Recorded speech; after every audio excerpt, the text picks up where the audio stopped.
जय श्री कृष्णा, जय श्री राधे। मेरे प्रिय साथियों और सभी धर्म प्रेमियों को पंडित अशोक शर्मा का नमस्कार। आज के वीडियो में हम आपको ये बताने जा रहे हैं कि वास्तव में आरती क्या है और किस प्रकार से करना चाहिए।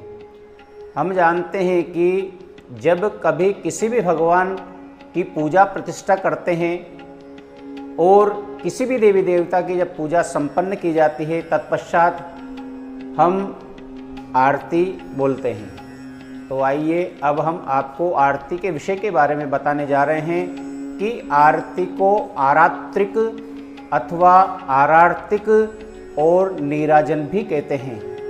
नीराजन यानी प्रकाश पुंज। पूजा के अंत में आरती की जाती है। पूजन में जो त्रुटि रह जाती है, आरती से उसकी पूर्ति होती है। स्कंद पुराण में कहा गया है, मंत्रहीनम क्रियाहीनम यत् कृतं पूजनम हरे सर्व संपूर्णतामेति कृते नीराजने शिव। पूजन मंत्रहीन और क्रियाहीन होने पर भी नीराजन यानी आरती कर लेने से उसमें सारी पूर्णता आ जाती है। आरती करने का ही नहीं, आरती देखने का भी बड़ा पुण्य लिखा है। हरि भक्ति विलास में एक श्लोक आया है, नीराजनम चय पश्येद देवदेवस्य चक्रिणः सप्त जन्मनि विप्रः स्यादन्ते च परम पदम। जो देव चक्रधारी श्री भगवान विष्णु की आरती को हमेशा देखता है, उसके दर्शन करता है, वो 7 जन्मों तक ब्राह्मण होकर के अंत में परम पद को प्राप्त होता है। और इसी प्रकार विष्णु धर्मोक्त में आया है, धूपम चारात्रिकम पश्येत काराभ्याम च प्रबंधते कुलकोटिम समुद्धत्ते याति विष्णु परम पदम। जो धूप और आरती को देखता है, दर्शन करता है और दोनों हाथों से आरती लेता है, वह करोड़ पीढ़ियों का उद्धार करता है और भगवान विष्णु के परम पद को प्राप्त होता है। आरती में पहले मूल मंत्र यानी जिस देवता का जिस मंत्र से पूजन किया गया हो, उस मंत्र द्वारा 3 बार पुष्पांजलि देनी चाहिए और ढोल नगाड़े शंख घड़ियाल और महावाद्यों के तथा जय जयकार के शब्द के साथ शुभ पात्र में से या कपूर से विषम संख्या की अनेक बत्तियां जला करके आरती करना चाहिए।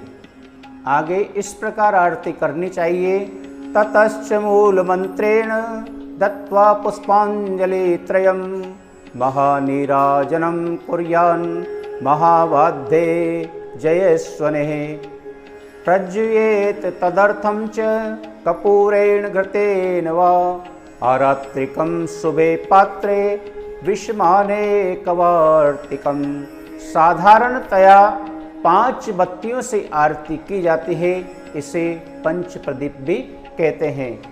1, 7 या उसमें भी अधिक बत्तियों से आरती की जाती है।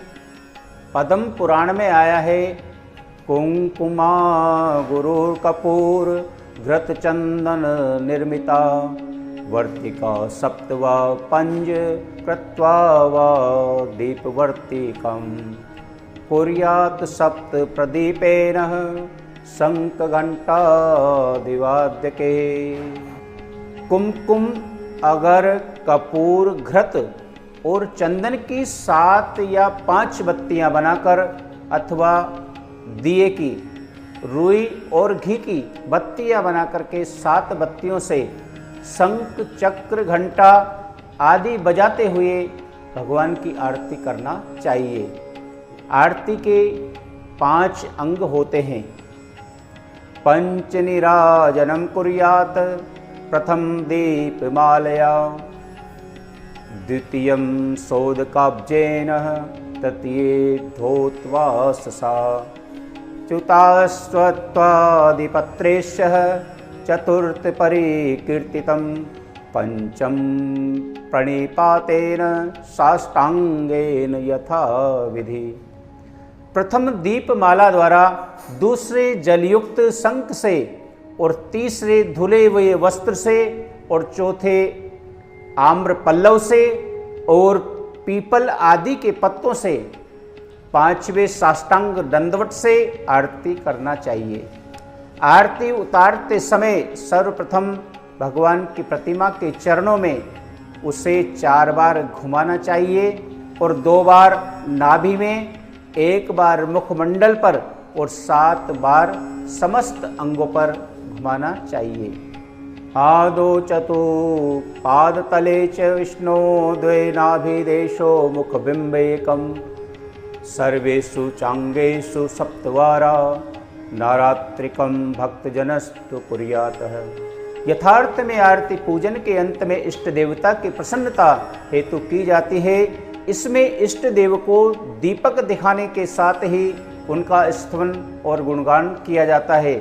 आरती के 2 भाव होते हैं जो क्रमशः नीराजन और आरती शब्द से व्यक्त हुए हैं।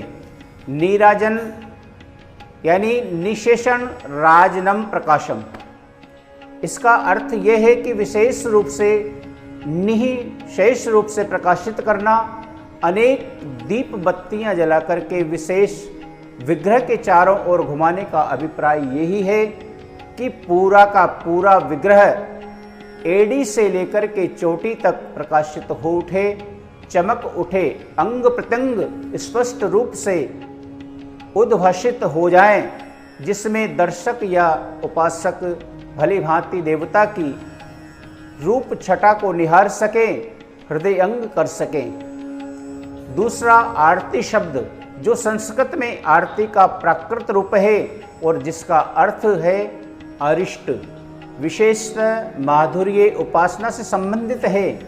आरती वारणा का अर्थ है आरती निवारण, अनिष्ट से अपने प्रियतम प्रभु को बचाना।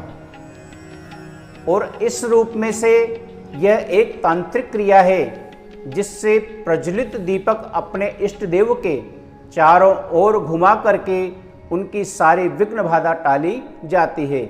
आरती लेने से भी यही तात्पर्य है कि उनकी आरती यानी कष्ट को अपने ऊपर लेना, बलैया लेना, बलिहारी जाना, बलि जाना, वारी जाना, न्योछावर होना आदि सभी प्रयोग इसी भाव के द्योतक हैं। इसी रूप में छोटे बच्चों की माताएं तथा बहनें लोक में भी आरती उतारती हैं। यह आरती मूल रूप से कुछ मंत्रोच्चारण के साथ केवल कष्ट निवारण के भाव से उतारी जाती रही होगी।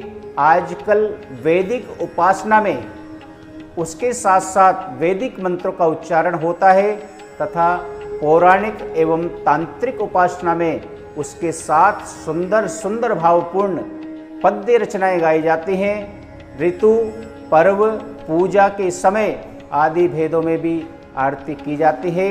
इसलिए हमें भगवान के ऊपर उतारी हुई आरती को हमेशा ग्रहण करना चाहिए, दर्शन करना चाहिए, क्योंकि जो भी भगवान के ऊपर उतारी हुई आरती को ग्रहण करता है, उसके दर्शन करता है, उसके जीवन के सर्व संकट दूर होते हैं, सर्व बाधाएं मिटती हैं और जीवन में सुख समृद्धि प्राप्त होती है।